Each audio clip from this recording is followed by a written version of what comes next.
As-tu déjà eu l'impression que quelque chose d'invisible semble bloquer ta vie, comme s'il y avait une barrière entre toi et les bénédictions que tu attends avec tant d'espoir, que, malgré tous tes efforts, les choses ne coulent tout simplement pas? Carlo Acutis savait dès son plus jeune âge qu'il existe des forces spirituelles à l'œuvre en permanence, certaines pour le bien, d'autres essayant de nous éloigner de ce que Dieu a préparé pour nous. Et aujourd'hui, tu vas découvrir quelque chose qui peut radicalement changer le cours de ta vie spirituelle et même ta réalité financière. Ce que je vais te révéler maintenant était connu seulement de quelques rares personnes. Un enseignement précieusement gardé, né dans la prière, dans une foi simple et dans une vie remise entre les mains de Dieu. Une sagesse que Carlo Acutis considérait lui-même comme une technologie spirituelle, autrement dit, une ressource créée par Dieu, mais que peu savent utiliser. Et tout tourne autour d'une plante qui se trouve peut-être déjà chez toi, le romarin. Oui, le romarin. Cette petite plante aromatique que beaucoup utilisent pour assaisonner les haricots ou parfumer le riz. Mais ce que tu n'as peut-être jamais imaginé, c'est que le romarin, entre des mains consacrées et placé avec foi, peut devenir un canal de la grâce de Dieu, un bouclier contre les énergies négatives et une antenne spirituelle capable d'attirer des bénédictions concrètes sur ton foyer. Carlo appelait cela « sanctifier l'environnement ». Et lui-même avait l'habitude d'offrir des brins de romarin consacrés à ses amis les plus proches, en disant toujours « la nature peut aussi devenir un sacramental lorsqu'on l'utilise avec foi ». Bien sûr, cela n'a rien à voir avec de la superstition ou des rituels magiques. Carlo lui-même mettait toujours en garde à ce sujet. Il disait « le pouvoir ne réside pas dans l'objet, mais dans la foi de celui qui l'utilise pour se rapprocher de Dieu ». Et c'est justement cette foi qui rend le romarin spécial quand il est utilisé de la bonne manière, avec prière, intention et une âme ouverte à Dieu. Dans les prochaines minutes, tu vas découvrir un enseignement qui a été conservé dans des journaux spirituels, partagés uniquement lors de retraites ou dans des moments de direction spirituelle. Un secret que Carlo lui-même a reçu pendant une retraite à Assise, alors qu'il méditait sur la manière dont Dieu prend soin des familles. Il a compris que de nombreux foyers étaient spirituellement déconnectés, comme s'ils avaient des lampes, mais aucun fil relié à l'énergie divine. Et c'est alors qu'il a écrit « Le romarin est comme un câble invisible. Lorsqu'on le place avec foi à certains endroits de la maison, il relie le ciel à la terre. » Non, ce n'est pas une exagération. De nombreuses personnes qui ont mis cet enseignement en pratique, comme Carlo l'enseignait, ont commencé à remarquer des changements inexplicables. Des dettes qui ont été remboursées sans explication logique. Des portes d'emploi qui se sont ouvertes. Des personnes qui, depuis des années, n'arrivaient pas à vendre leur maison et qui, soudainement, ont conclu une vente. Coïncidence. Carlo disait souvent que la coïncidence est le nom que nous donnons au miracle quand nous oublions de remercier. Tu te demandes peut-être pourquoi certaines maisons semblent toujours remplies de lumière, de paix, d'abondance, alors que d'autres, malgré tous les efforts, restent lourdes, sombres, pleines de tensions. Carlo disait que le problème n'est pas seulement matériel, il est spirituel. Certains environnements sont chargés à cause d'un manque de prière, de rancune accumulée, d'objets qui ne devraient pas être là, ou simplement parce qu'ils sont déconnectés de la source de toute bénédiction, Dieu. Et c'est justement là qu'intervient le romarin. Un cadeau de Dieu à la nature, simple, accessible et, lorsqu'il est utilisé avec sagesse, d'une puissance extraordinaire. Et aujourd'hui, tu vas apprendre à transformer ta maison en un sanctuaire de grâce, grâce à cette plante qui ne porte pas seulement un parfum merveilleux, mais aussi un symbole profond de foi, de protection et de prospérité. Mais avant de te montrer comment faire, j'ai besoin que tu fasses un premier pas, un signe extérieur montrant que tu es prêt à commencer ce chemin. Écris dès maintenant dans les commentaires « Je veux vivre la bénédiction ». Ce n'est pas juste une phrase, c'est une déclaration spirituelle, un acte public qui active en toi une disposition intérieure de foi. Carlo disait que l'Internet peut aussi être un autel, et chaque clic fait avec intention peut devenir une prière. Alors écris, déclare-le et prépare ton cœur, car ce qui vient ensuite va transformer non seulement ta maison, mais aussi ta manière de percevoir le monde spirituel qui t'entoure. L'histoire derrière cet enseignement commence dans un lieu spécial, Assise. C'est là que Carlo aimait passer ses moments de retraite. En silence, marchant dans les mêmes rues qu'avait un jour emprunté Saint François, il disait ressentir une connexion forte avec le ciel. C'est pendant l'un de ces moments qu'il a écrit dans son journal spirituel « Certaines plantes sont comme des sacrements invisibles. Toute la création a été faite pour nous rappeler le Créateur. » À cette époque, Carlo avait déjà l'habitude de chercher dans la nature les signes de la présence de Dieu. Il croyait que Dieu ne parle pas seulement à travers la Bible ou les sacrements de l'Église, l'Église, mais aussi à travers la simplicité des choses créées. Et c'est en observant cela qu'il a perçu quelque chose d'extraordinaire à propos du romarin. Savais-tu que le romarin était considéré comme une plante sacrée depuis l'époque de Jésus? Dans les anciens écrits chrétiens, il est fait référence au romarin comme à une plante du jardin de Gethsémani, là où le Christ a prié avant sa passion. Et plus encore, une tradition raconte que pendant la fuite en Égypte, Marie aurait posé son manteau bleu sur un buisson de romarin. Depuis ce jour, ces fleurs, autrefois blanches, seraient devenues bleuâtres, en l'honneur de la Mère de Dieu. Carlo connaissait cette histoire, et il disait « Si Marie a touché, c'est sacré. Si Jésus est passé près, c'est divin. » C'est ainsi qu'il parlait des choses simples, avec une foi qui émerveillait les adultes comme les enfants. Et c'est plongé dans ces traditions qu'il a compris, le romarin porte une fréquence spirituelle particulière, une signature de Dieu qui attire les bénédictions et repousse le mal. Mais comment quelque chose d'aussi petit peut-il avoir autant de pouvoir? Carlo expliquait cela avec un raisonnement simple. Il disait que, tout comme une antenne peut capter des signaux invisibles et les transformer en son ou en image, le romarin, utilisé avec foi, capte la fréquence de la grâce divine et la diffuse dans l'environnement. Ce n'est pas de la magie, c'est la foi appliquée concrètement. C'est une spiritualité incarnée à la manière dont Carlo aimait vivre. Lors de l'une de ses retraites, Carlo a commencé une expérience. Il a placé des brins de romarin à certains endroits de sa chambre, priant avec intention à chacun d'eux. Il a écrit des prières spécifiques, demandant à Dieu que cet espace soit rempli de sa présence divine. Et le résultat?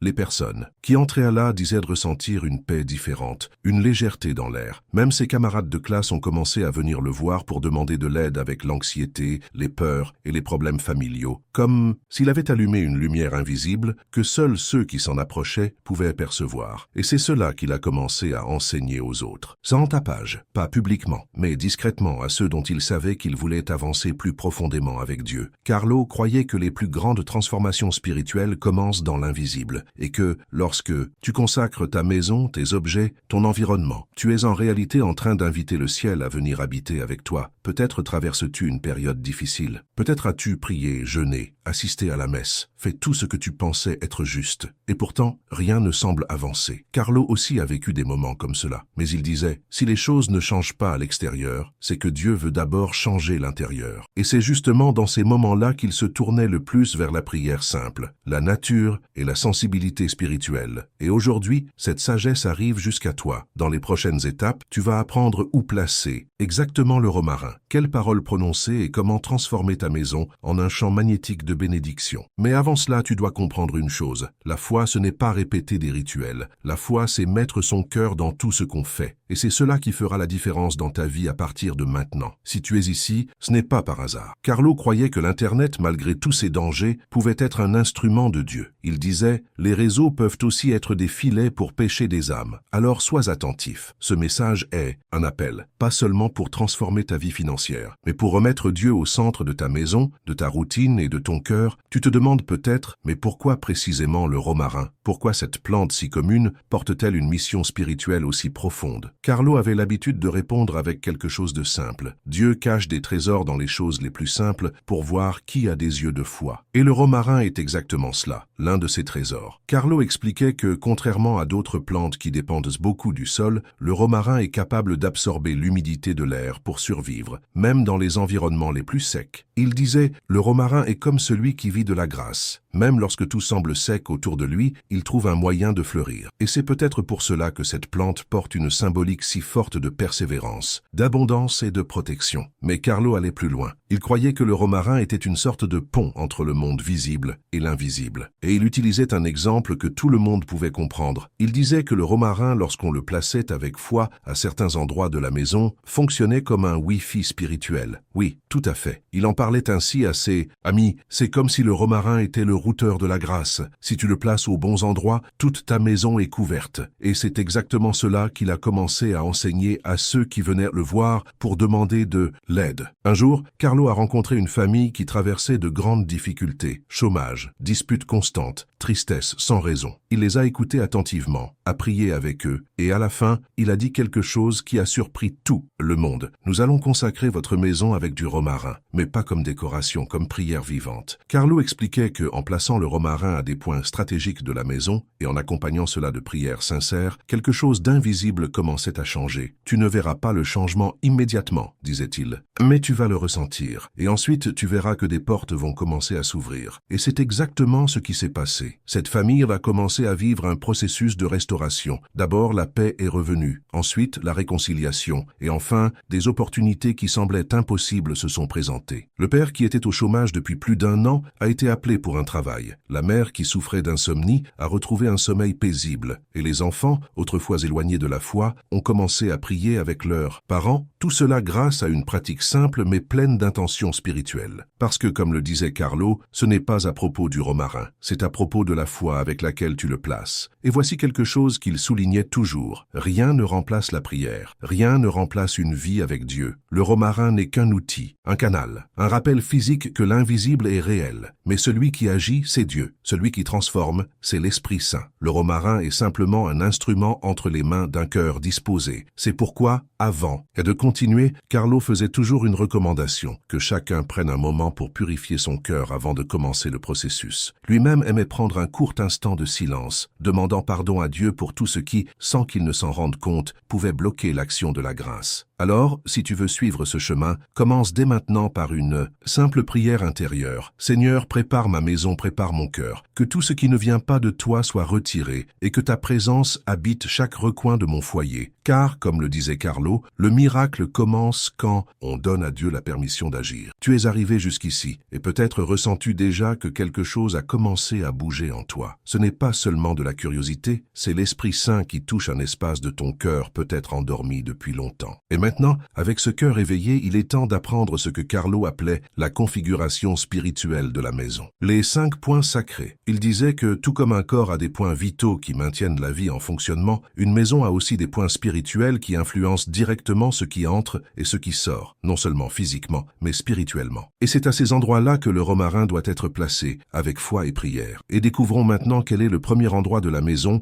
où Carlo plaçait le romarin. Mais avant ça, vérifie si tu es déjà abonné à cette chaîne, car les prochaines vidéos vont approfondir encore davantage cette pratique chrétienne et pourraient vraiment t'aider dans ton chemin de foi et d'abondance. Je suis certain que tu ne voudras pas les manquer. Le premier point, c'est la porte d'entrée principale. C'est le seuil, l'endroit par lequel tout entre, les personnes, les énergies, les paroles, les intentions. Carlo expliquait que la porte d'entrée est comme un portail. Elle peut être un passage pour la grâce ou pour le poids spirituel, selon la manière dont elle est consacrée. Et c'est pour cela que c'est le premier endroit où le romarin doit être placé. Il enseignait que lorsqu'on place un brin de romarin au-dessus de la porte, ou sur le côté, selon ce qui est possible, il faut dire une prière simple, mais ferme. Seigneur, que cette porte soit l'entrée de ta bénédiction et la sortie de toute négativité. Que ton amour passe par ici chaque jour, et qu'aucun mal ne franchisse ce seuil. Carlo disait qu'en faisant cela, tu actives un filtre spirituel. Et il racontait qu'après avoir placé lui-même un petit brin de romarin à l'entrée de sa chambre, il avait remarqué que même les visiteurs semblaient plus légers. On dirait que la maison respire autrement, disait-il un jour. Le deuxième point, c'est la cuisine. Plus précisément, l'endroit où les repas sont préparés, près du four ou du réfrigérateur. Carlo voyait la cuisine comme le symbole de la providence. Il disait, c'est ici que Dieu transforme des ingrédients simples en nourriture. C'est ici que l'amour devient repas. C'est pourquoi consacrer la cuisine, c'est reconnaître Dieu comme la source de toute provision. La prière pour ce lieu est, Seigneur, que jamais ne manque dans cette cuisine le pain quotidien ni la paix du cœur. Que ce soit un lieu d'abondance, de gratitude et de partage. Que les aliments préparés ici apportent santé, joie et communion. Beaucoup de gens qui ont fait cela ont rapporté des choses curieuses, des aliments qui se conservaient plus longtemps, des économies inattendues, des dons de nourriture. Coïncidence? Carlo répondait avec ce sourire à lui. Quand Dieu est au centre, même la liste de courses obéit. Le troisième point, c'est l'endroit où tu gères tes finances. Cela peut être le tiroir où tu gardes les factures, le cahier du budget, le bureau où tu règles tes paiements, ou même l'application bancaire que tu utilises toujours sur ton téléphone. Carlo disait qu'il faut consacrer jusqu'au virement instantané. Et il disait cela en riant, mais avec le sérieux dans le cœur. La prière ici est directe. Seigneur, que toute ressource qui passe par cet endroit soit multipliée, bénie et utilisée avec sagesse.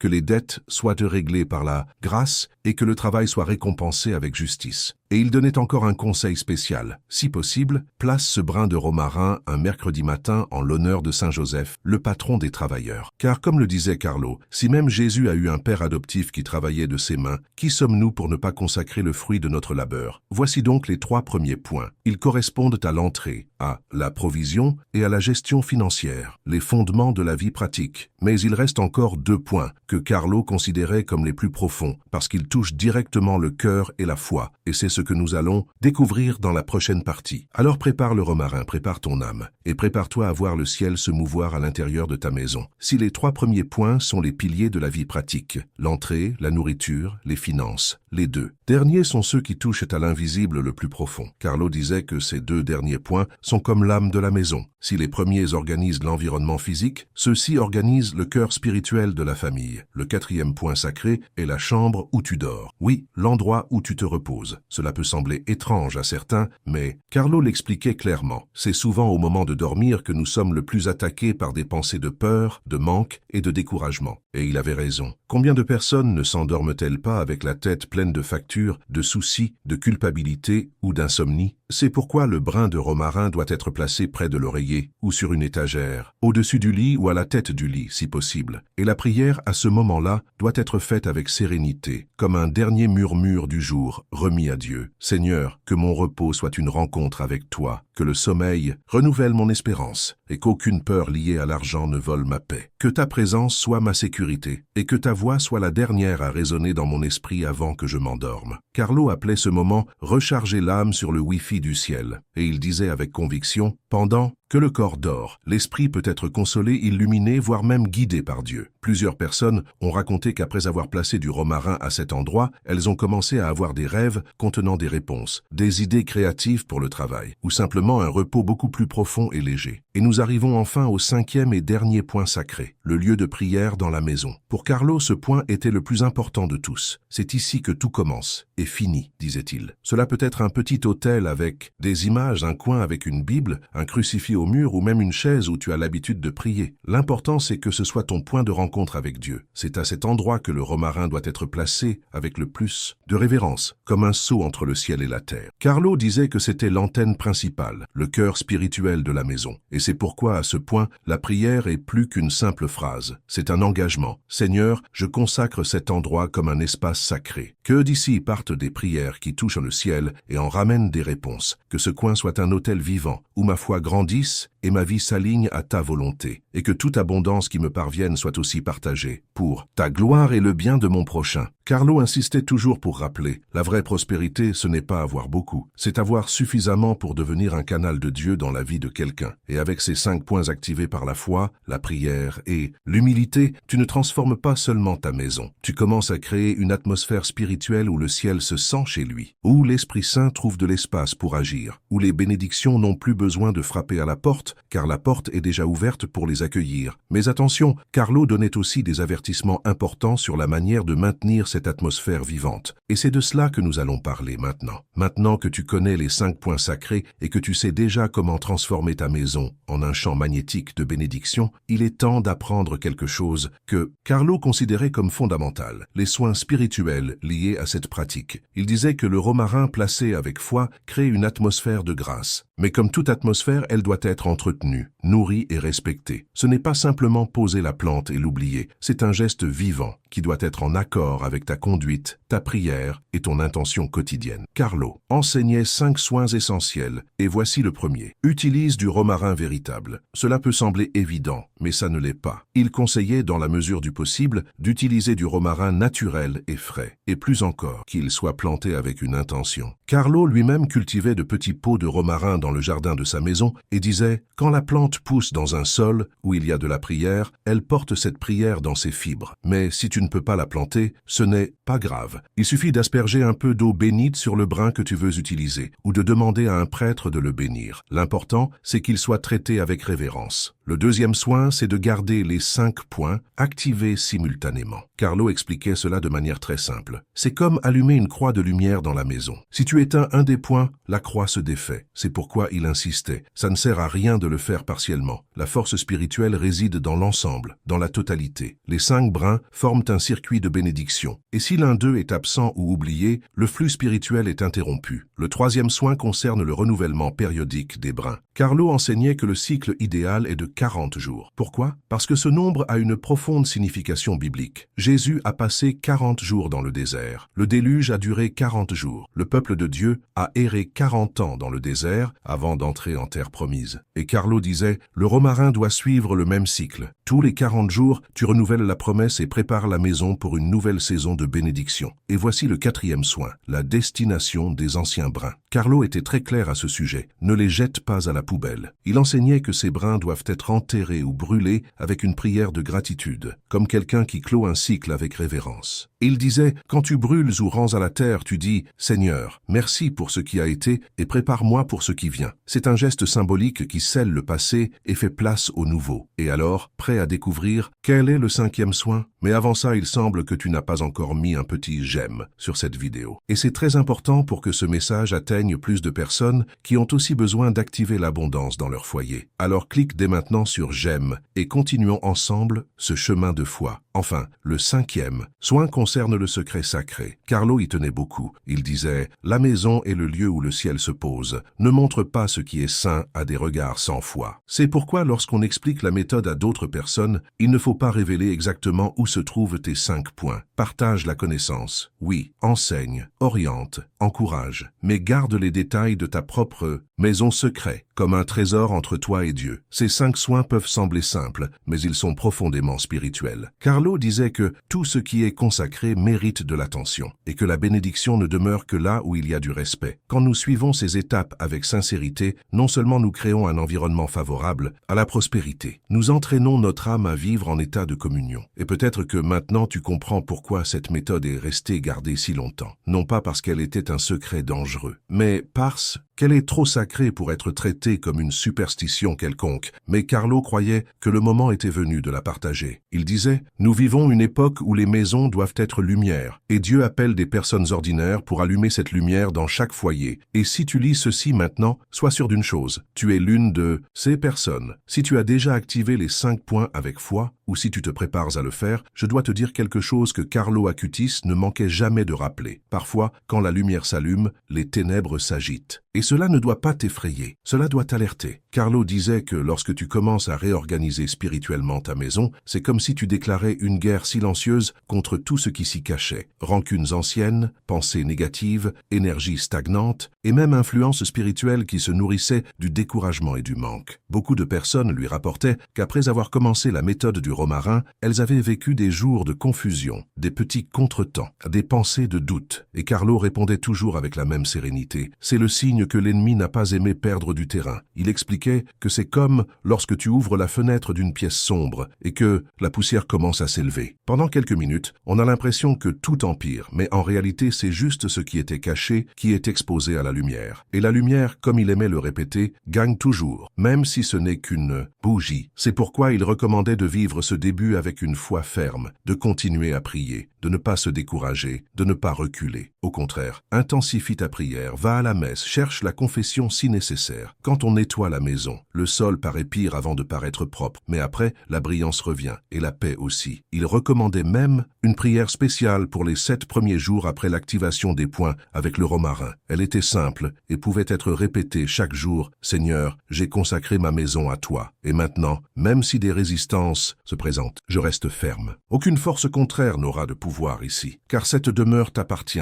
Et là où tu es, le mal ne peut demeurer. Carlo disait que cette prière, c'était comme placer une armure invisible autour de la maison, un bouclier de confiance. Un rappel pour le cœur et pour le ciel que tu es engagé dans cette nouvelle étape. Et il y avait encore autre chose. Il mettait en garde contre les pensées. La plus grande attaque ne vient pas de l'extérieur. Elle commence dans l'esprit. C'est pourquoi, pendant ces jours-là, il suggérait de s'éloigner des commérages, des mauvaises nouvelles, des séries lourdes, des disputes inutiles. Et, à la place, de plonger dans la parole, d'écouter des louanges, de regarder des témoignages. Tout ce qui nourrit la la foi. Tu ne peux pas maintenir une atmosphère de bénédiction en écoutant des paroles de malédiction toute la journée, disait-il avec fermeté. Tu dois cultiver ce que tu veux récolter. Et ce que beaucoup ont remarqué, c'est qu'après cette petite turbulence initiale, les choses ont commencé à changer puissamment. Des portes se sont ouvertes, des idées sont apparues, de nouvelles connexions sont venues, pas de manière magique, mais comme si le ciel avait enfin un chemin libre pour agir. Carlo le disait toujours clairement, n'attends pas un coup de baguette magique. Attends-toi à une nouvelle connexion avec le ciel, et quand tu t'alignes avec Dieu, sa faveur te trouve là où tu es. Alors, si dans les premiers jours tu ressens de l'agitation, ne t'inquiète pas, continue, persévère. Tu n'es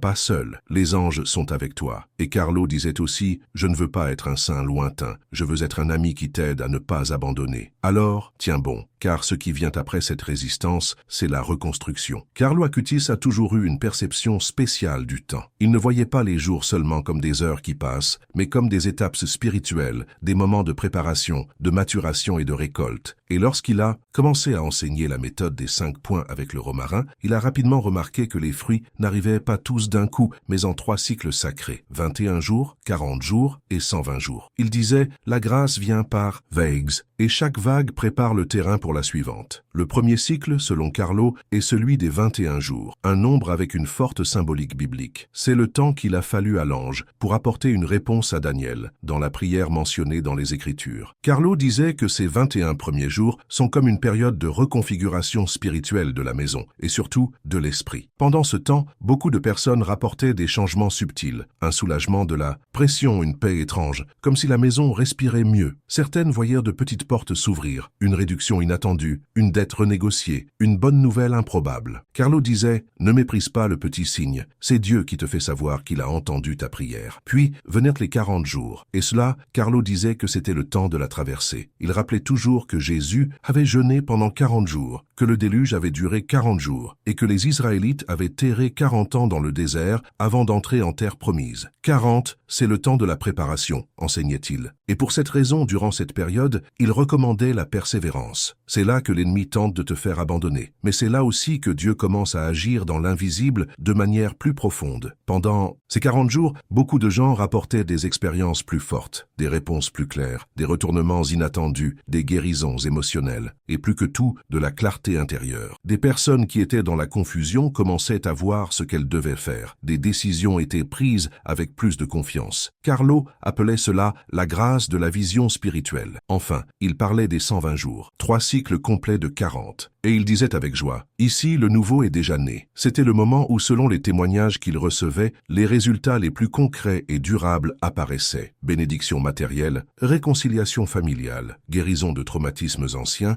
et ce qui émouvait le plus Carlo, changement de mentalité. Car il disait toujours, plus important que de changer ce qui est autour, c'est de changer ce qui est à l'intérieur. Et durant ces 120 jours, beaucoup de personnes ne voyaient pas seulement des changements sur leur compte bancaire, mais aussi dans leur manière de vivre, de penser, de faire confiance à Dieu. Carlo avait une phrase qu'il répétait sans cesse, « Le miracle, ce n'est pas quand quelque chose arrive à l'extérieur de moi. Le miracle, c'est quand quelque chose change à l'intérieur et qu'alors tout commence à changer à l'extérieur. » C'est pourquoi il insistait, « Respecte le temps, ne presse pas Dieu, ne réclame pas des résultats comme si tu passais un test. Vis le processus avec foi, avec espérance, avec humilité, car celui qui sème avec foi récolte au moment juste. » Et pendant ces cycles, Carlo donnait des conseils pratiques. Faire un jeûne de paroles négatives, éviter les plaintes, pratiquer la gratitude au quotidien, aider quelqu'un, même avec peu, prier chaque jour, même seulement 3 minutes. Devant l'un des 5 points sacrés, il disait, « C'est dans ces petits gestes que le ciel voit si tu veux seulement la bénédiction, ou le bénisseur. » Et peut-être que c'est là la plus grande révélation de ces cycles. Il ne s'agit pas seulement de transformer sa réalité financière, il s'agit de recommencer à marcher avec Dieu, pas à pas. Et avec Carlo, chaque pas était un acte d'amour. Peut-être qu'à ce stade, tu entrevois déjà un nouveau temps. La foi a été rallumée, ta maison est différente, ton cœur aussi. Mais Carlo Acutis ne s'arrêtait jamais au simple recevoir. Il posait toujours cette question avec un sourire sincère. Que vas-tu faire de tout cela que Dieu te confie? Car pour lui, la véritable prospérité ne réside pas pas dans l'accumulation, elle réside dans la mission. Carlo voyait chaque bénédiction reçue comme une invitation au partage. Il disait que lorsque Dieu te donne quelque chose, c'est parce qu'il a confiance que tu seras un canal et non un réservoir fermé. Il ne croyait pas en une spiritualité qui accumule et enferme. Pour Carlo, la grâce est comme l'Internet. Si tu essaies de la garder pour toi, elle cesse de fonctionner. Mais si tu la partages, elle se répand, connecte, transforme d'autres vies. Et c'est pourquoi, dès son jeune âge, il cultivait l'habitude de donner. Parfois de l'argent, parfois du temps, parfois un conseil. Un jour, Carlo reçut une somme importante en cadeau et la transmit discrètement à une institution qui s'occupait d'enfants abandonnés. Quand sa mère l'apprit et lui demanda « Pourquoi ?» il répondit « Jésus me rend visite dans l'Eucharistie. Je dois le visiter dans les frères qui ont faim. » Et c'est cet esprit qu'il appliquait aussi à la méthode du romarin. Carlo recommandait que lorsqu'on applique la méthode et qu'on commence à en voir les fruits, on prenne un engagement de générosité, non par obligation, mais par amour, par cohérence, par gratitude. Il disait « La meilleure façon d'honorer une bénédiction, c'est de la laisser devenir une bénédiction pour quelqu'un d'autre. » Et il précisait « Cela n'a pas besoin d'être grandiose. Parfois, c'est un panier de provisions, un petit virement, une prière, sincère pour quelqu'un en difficulté, une assiette offerte à celui qui frappe à la porte, un mot d'encouragement au bon moment. Tout cela, c'est de la prospérité partagée. Et voici quelque chose de spécial. Carlo enseignait que lorsque tu rends une partie de ce que tu as reçu, le flux de grâce augmente. Il comparait cela à la mer qui reçoit et ne